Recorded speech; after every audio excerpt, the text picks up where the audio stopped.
All right, happy Tuesday night, everybody. Welcome on into the Hat Creek Interior Studios. Corey Flanagan has created an amazing place at Hat Creek Interiors. They're on South Slide Road, 10101 South Slide Road. That's where the showroom is. You can get them hatcreek.us if you live outside the area, and you will find the greatest Western style furniture and accessories that you can imagine. It's, casual elegance, rustic, beautiful, everything you want. So check them out there at Hat Creek Interiors here in Lubbock, Texas. Now, tonight, Texas Tech basketball. Is this a trap game? Is this a bear trap game down in Waco? It's a sandwich game, as we call it in certain circles, that you've got a team that's coming off a big game against BYU, got a big game against Houston looming, weather permitting. And then in the middle, you got this sandwich game. And a lot of people like to bet against the team playing the sandwich game, and that would be Tech tonight. 1.5 point favorites, last I saw. Worried about this thing or not tonight? We can talk a lot of basketball, whatever's on your mind. Can Texas Tech football duplicate, replicate? Can they be Indiana next year? Why or why not? Are they reloading? Do you think Tech's reloading? Are they filling in the gaps, as Rocky Balboa once famously said? Yo, Adrian, yeah, I got gaps. You got gaps. So, maybe we can get together and fill some gaps. I don't know. And then Tuesday's best, the most dominant teams of all time, because I think Indiana football can go down as one of the most dominant single season football teams of all time. What they did all year long and winning the national championship last night. So, all those things tonight, we want to hear from you on the United Supermarkets chat line. In three, in two. Good evening, West Texans. All you fine, friendly folks out there who wish you were. I'm Ryan Hyatt, theraiderland.com. You get to hang out with us every day on the website at theraiderland.com, where we bring you the Raiderland hot links, the coolest, freshest hot links around Raiderland and beyond. If it matters, it's going to be cooler waiting for you. Also brought to you tonight by Middleton and Son, Farm and Ranch appraisals, sales, you name it. Nobody does it better in West Texas, beyond, surrounding states, probably across the country. Hey, if you're looking to buy or sell some farm or ranch property, you know who to contact. Give Charlie Middleton a call there at Middleton and Son. Also brought to you tonight by our friends in Red River, New Mexico. If you were staying at Lifts West Hotel and Condominium tonight, right now in the heart of Red River, where they got snow on the mountain, and you're just walking distance, you can walk outside your door, go right next door to Red River Brewing Company, get a great, great meal, some great drinks, have some fun, all within like 38 steps. I think I tried to figure it out last time I was there. It's like 38, or it depends on where you start from, obviously. So here's to a Red River Brewing Company and the distillery now. They're in Red River. They got the tasting room just up the street. Really cool. And of course, our friends at Lifts West Hotel and Condominium. That's our home away from home, where we're staying in Red River downtown proper. Want to go up the canyon? You can't do it right now because of the weather and snow, but later on in the summer, our friends there at Tall Pine Resort. You just want to get out of town, go up. No phones, no TVs, no rooms for rent, or something like that. I don't know how it goes. All right, get in on the United chat line tonight, United Supermarket chat line. Whether you're on our YouTube channel, Ryan Hyatt's Raiderland, it's free. Whether you're on Facebook, Ryan Hyatt's Raiderland, it's free, or Twitter X at Ryan Hyatt Media. So where do we want to start tonight? What has you fired up and intrigued tonight? What's on your mind? You tell us. That's why we do the show. All day long, you get told stuff by people. You listen to the national pundits.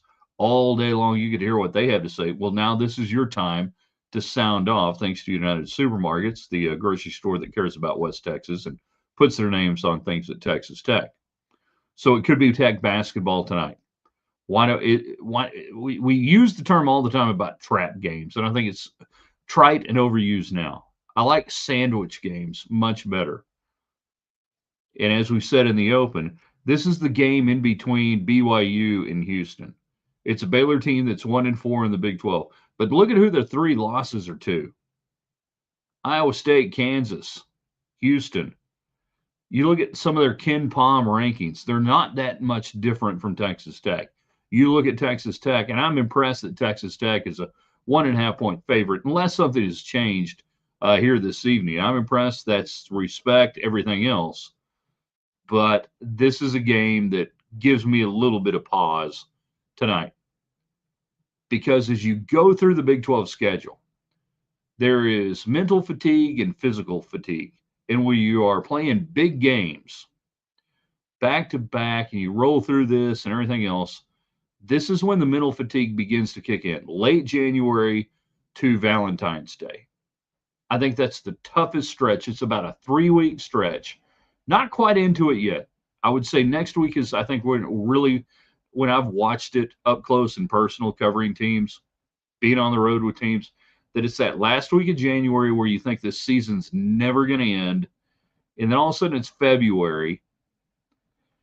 And you're looking at that calendar going, we got to go through all this stuff and all these games and all these trips, and we don't even get to March. This is when the mental toughness kicks in. So how mentally tough can Texas Tech be tonight against Baylor? We're going to find out. Joseph jumps in on the United Supermarket chat line on Facebook. By the way, all of our platforms free all the time. Facebook, YouTube, Ryan Hyatt's Raiderland. We ask everybody who's out there, please share. Hey, YouTube tonight, we could get over 800. What is it, 700, 800? We get to 800 subscribers tonight, I think, or 700. I've lost track. Anyways, we need like 12 to get to the next level. You guys on YouTube can for sure make it happen. You guys on Facebook, if you're not subscribing to our channel on YouTube, you can make it happen too. Tonight shouldn't be a trap game. Study the history. The records mean nothing. I don't know what that means. Study the history. The records mean nothing. Yeah, it's a trap game. It's a sandwich game. It's a game in between. I'm telling you right now, this is a hard game, mentally and physically. And Baylor's better than their record indicates, and they're playing home. Jeff jumps in on YouTube. Grant always has them prepared. Every Big 12 road game is not a gimme, any Big 12 game not a gimme. We could be primed for a letdown. I don't even think it's so much a letdown. Not even so much a letdown. Just there's only so much you can do playing at a high level in this league. In this league, depending on how old you are, this is the Big East of the 80s and early 90s. This is the ACC of the 90s into the early 2000s, the Big Ten of the 2010s. Whatever you want to compare it to, this league, this Big 12 basketball league, that's those leagues. Which cliche would you like me to use? There are no nights off, blah, blah, blah, whatever. But I look at this Baylor team and I go, man, they've gotten beat, but by really good teams. And as I said, you go and you start crawling through some of the numbers. The KenPom, adjusted KenPom. Offense, they're 20, you're 18. Defense, this is a separator, and we're Tech shorthanded, still no depth. 33 on the adjusted D, they're 95. All right. So that's where you got to kind of make your hay tonight if you're Texas Tech, is you got to hope that their defense is a little bit leaky. You get some things done. Jeff on the United Supermarket chat line. I do love being really good at basketball again. The last 2 years have been a lot of fun. I mean, there are so many different reasons to love it. I love basketball, but there's nothing better than during the dead of winter that you got a team, and now you got two teams with the Lady Raiders out there that carry you through the winter and all the way into the spring, and then you hope that Tim Tadlock can get it going again and make some cool stuff happen. That you now have like 9 months out of the year. If you're a Tech fan, this is awesome. All right, so a trap game or not, what are you thinking about tonight? How do you feel about this game? Can Tech football duplicate what Indiana did this year? When I say that, I don't mean go undefeated and win the national championship, but Tech's like a year behind on what Indiana was doing last year, and you kind of did it this year. You get to the playoffs, you get beat, you got beat. Next year they come back and win. Can Texas Tech replicate that? That begs the question. Do you believe that Texas Tech is reloading? Now that the portal is beginning to kind of settle down, I think the rating I saw today, I think Tech was 8th nationally in the portal. That's fine. That's good. Whatever else. Do you think you have improved in the areas you need to improve in? And we're seeing all the way too early top 25 predictions come out. And they don't matter, but here's why they do matter. Because that's the basis that all the media and all the talking points are going to build off next year preseason, where last year you really weren't involved in a top 25 scenario for the most part if you're Tech football and you had to work your way in. It's a lot better to start off in the top 10 in a preseason ranking than not. Now, I hate them. I wish they'd go away. I don't like them. I wish the first rankings would come out in October at the earliest, but we still have to live with it. So if you're a Tech fan waking up today and you're seeing some of these rankings come out and you're seeing Texas Tech in the top 10 and whatever going forward next year, embrace it, run with it, and just say, yeah, this is good. But back to the question, can Tech be next year's Indiana? Why or why not? Do you think they're elevating talent-wise where they need to? Now, I don't know that you can elevate talent-wise the defensive front. I'm sorry. You just try to tread water, get some guys in, and just hope it works out. This year's defensive front was one of the all-time greats when historians look back upon the great Texas Tech front seven of 2025. You get the idea.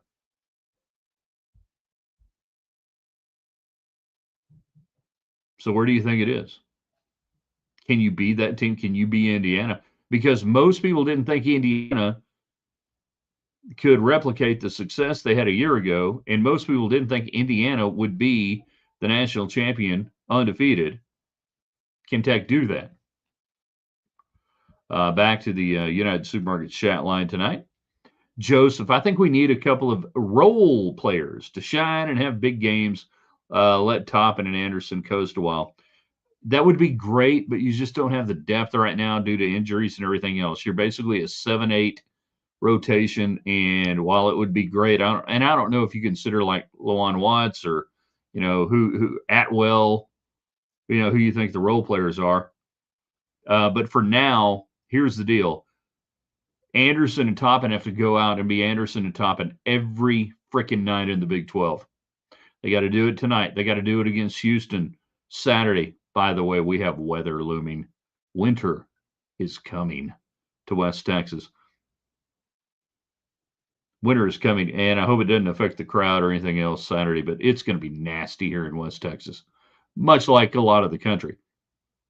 I get what you're saying, Joseph, but you don't have that luxury right now with this team that, till further notice, Anderson and Toppin both have to be great every night. That's the deal. That's the way it works.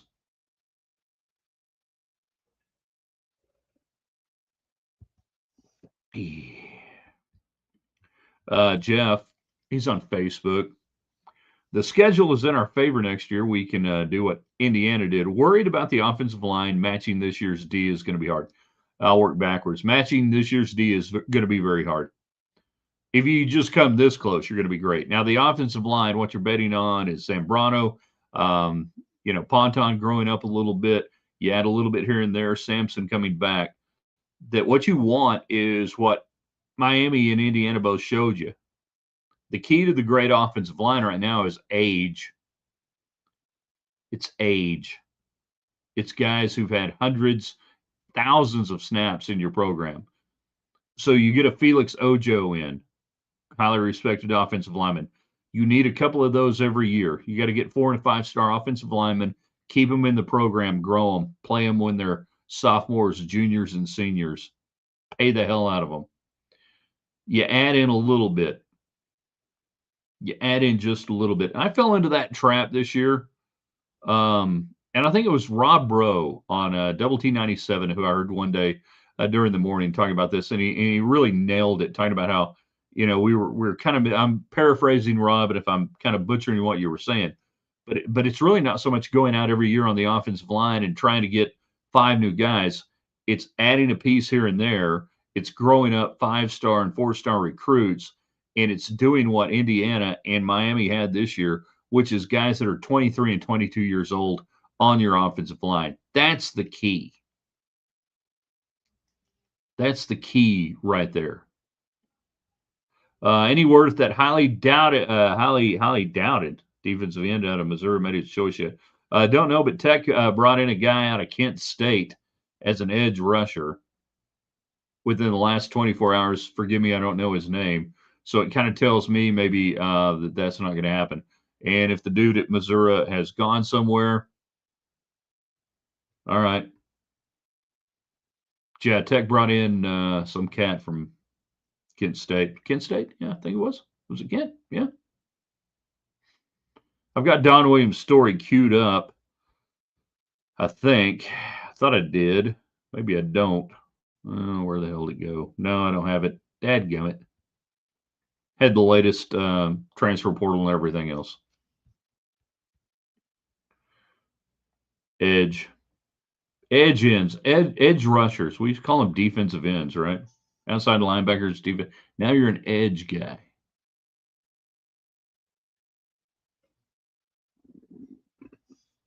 I think of Edge, great guitarist, band, YouTube.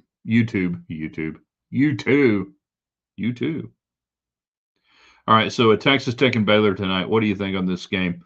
Can Texas Tech be the Indiana of next year? Why or why not? Why do you think they can? What do you think they can't? Do you think they're reloading in the portal? All right, so let's go down a couple of reasons why they would be better. Do you feel like they're upgrading at quarterback with Brendan Sorsby over the much maligned and the oft injured Baron Morton? Do you think you're better there? Do you think the offensive line can be this much better? This much better. Receiving core, do you believe that you've added a little bit more speed? Maybe take the top off the defense just a little bit, and you've got all 3 running backs coming back, including at this point, anyways, Quentin Joyner, pardon me. So do you think you're better on that front? Defense, do you think you'll be appreciably worse? Where would you be worse? Well, obviously up front. Yeah. So do you think you've addressed that? And I'm going to use the term again, treading water, that if you can just tread water up front and be anywhere near what you were last year, this past season, that's pretty good. Linebacking core, you brought in the guy out of Kansas State. You feel like that's a pretty good addition. Secondary seems to be getting better. So we look at all those things and we go, okay, we use the term reload. That's a reload on a Big 12 championship team. Where do you think you're going to be better the most? What does that translate into this year? And also just the idea of in the program playing at that level, week in and week out. And remember, Tech was playing with fire, and I don't think we talked about it enough. After the loss to Arizona State, Tech was playing with fire the rest of the year, that in that building, they knew any loss, any screw-up, anything that happened, they were done. They were not going to make the college football playoff. They were not going to make the Big 12 title game. And they handled that pressure. Joey McGuire and his staff handled that. I don't think we talked about that enough. I really don't. That regardless of whatever else happened beyond that, to get to the point they got to the Big 12 title game, to me, we don't give them enough credit for doing that. So where do you think they are next year? JCTT Tech should be good by around 8 tonight. Well, good. That's time the game starts. Thank you for your attention to this matter. Yeah. Jeff, welcome to the Hall of Fame. Carlos Beltran and Andrew Jones. Yeah, I saw that. The only 2 getting the required threshold of votes. Who are the other votes? All right, so Beltran got 84.2. Andrew Jones, 78.4. Good. Chase Utley, 59. Well, I mean, huge drop-off after that. Then you got Andy Pettit. Andy Pettit, 48.5, and every year it's probably dropping down. I'd watch the track on his votes. Andy Pettit seems like a Hall of Famer, doesn't he? Right? I mean, Andy Pettit seems like Hall of Famer. Felix Hernandez, A-Rod, 40%. Manny Ramirez, 38.8. Bobby Abreu, Rollins. Cole Hamels, 23.8. Thanks for showing up. Dustin Pedroia, Mark Burley, Omar Vizquel, David Wright, Francisco Rodriguez, Torrey Hunter, 8.7. I like going to the ones at the bottom that somebody had to vote for, right? Like, we're getting to the point where somebody in the Baseball Writers Association of America, which I was nominated to join at one time in the 1990s. I did not. So let's go the under 1.4% Mario Mendoza line of Edwin and Carcianone at 1.4. Shin Su Chu, 0.7. Matt Kemp, 0.5. 0.5 Hunter Pence. Rick Porcello, 0.5. Alex Gordon, the former Nebraska Cornhusker, 0.2. Nick Markakis, 0.2. And then welcome into the. I got as many votes as these guys: Daniel Murphy, Howie Kendrick, and Gio Gonzalez. Got no votes. That's awesome. Yeah, Baseball Hall of Fame. Put them all in, I say. Tech has more talent across the board. Indiana, all about a D no one can figure out. Tech is going to be so much better than schedule. We will not know deficiencies until too late. How to avoid that? All right. So I think what you're saying is you don't think the Big 12 is very good or tough, so you don't know how good you are until you get into the college football playoff. How do you avoid that? Well, you can try to play a better non-conference game early on, but in reality, it just doesn't doesn't do too much in September. I think to do that. I mean, play better games than what you played this year. You run the risk of getting into the elimination game format like Notre Dame and Miami did this year, and that was an elimination game format. I understand coaches not wanting to do it, but you can play better teams, equivalent teams, or not equivalent teams, but at least P4 in better games. So I'm with you. Finally, loved AY Anthony Young for the Mets. Yes, Anthony Young lost 23 straight. We can replace Indiana next year. We could have done it this year if we would have had a more polished offense. More polished offense, healthy quarterback. Yeah.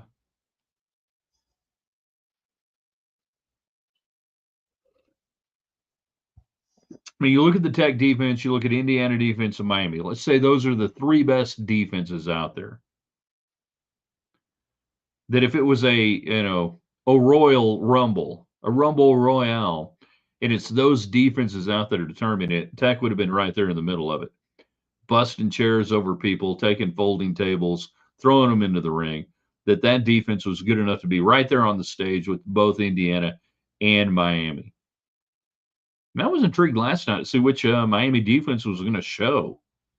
I mean, remember, they did stuff to Ohio State. They also gave up a ton to Ole Miss.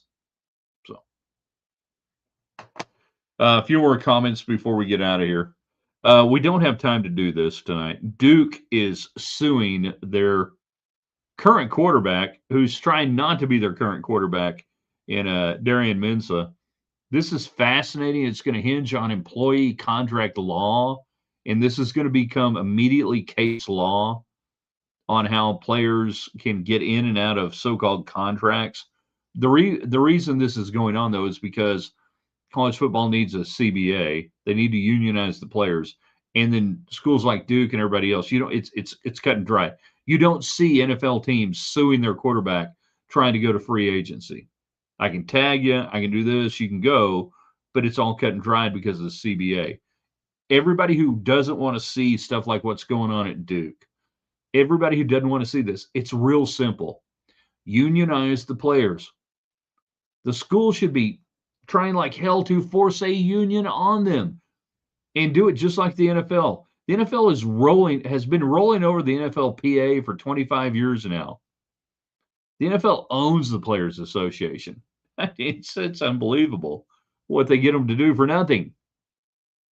And it would probably be very similar, I think, to college football that a if the group of colleges, universities would break away from the NCAA, form their own 64 whatever 70 team league, and institute a CBA on the players, they'll own them. Be great.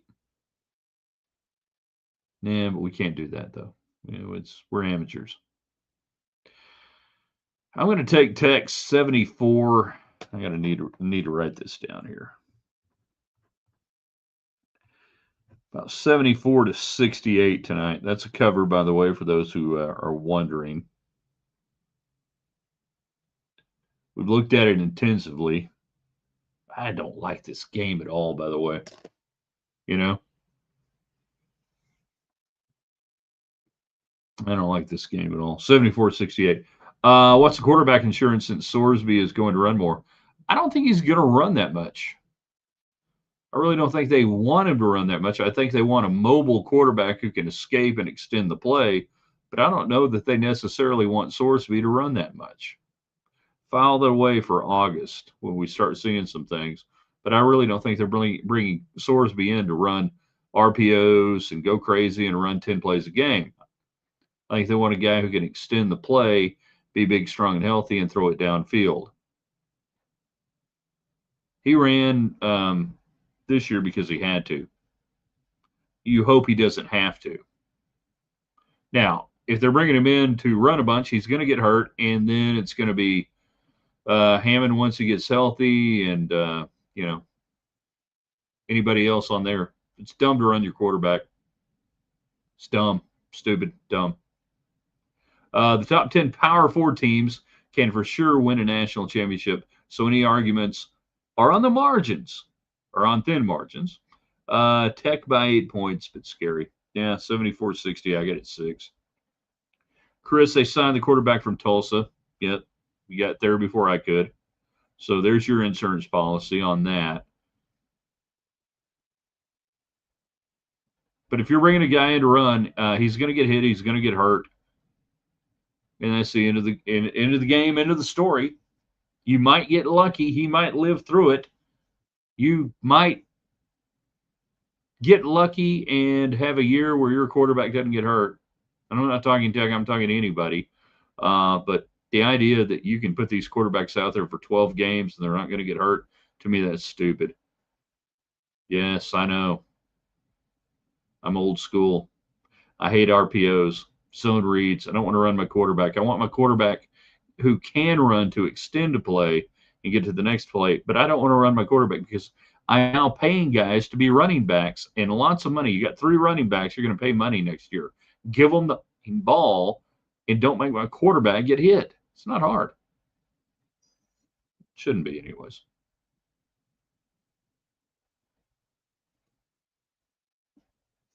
All right, tomorrow, What If Wednesday? We have fun with that. It's we throw out a what if, an alternate history topic. I got one of my friends who helped create this topic, or kind of created this topic, and said, "Hey, you ought to do this."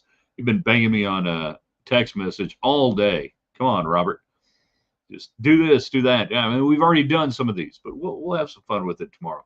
Not sure which direction it's going to go, so you got to jump in on the website in the morning, theraiderland.com.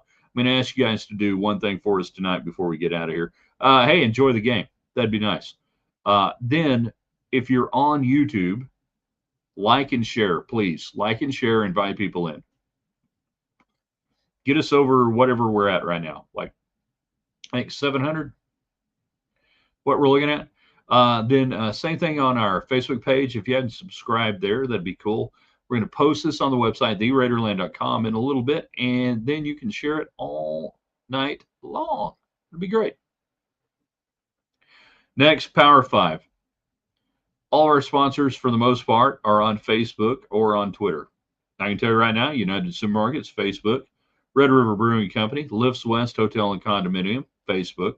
Middleton and Son, Farm and Ranch Appraisals, Facebook, and Hat Creek Interiors. The Power of 5. 5 people every night who enjoy this broadcast. You don't have to go buy a new sofa at Hat Creek Interiors. You don't have to sit there and buy a farm and a ranch from Middleton and Son. But if you can go there and just say, hey, thanks for supporting Raiderland. Thanks for supporting Ryan Hyatt's Raiderland. That allows this show to continue and be brought to you every night by our great sponsors. But the same thing for all your other favorite media. If they have something like what we do and you can thank them, please do so, because that's how it works these days. It's really in your hands. And I know you guys. I think you like what we do. I think about maybe 4 or 5 people a night like what we do. That'd be pretty cool. I think there's a few hundred more, judging from the metrics, a few thousand more each night. But just go to our sponsors on Facebook and just say, hey, thanks. And tag me on Facebook. Let me know. Tell me you did it. It's good. All right. It's basketball time. It's fun time. We'll see you in the morning. TheRaiderland.com.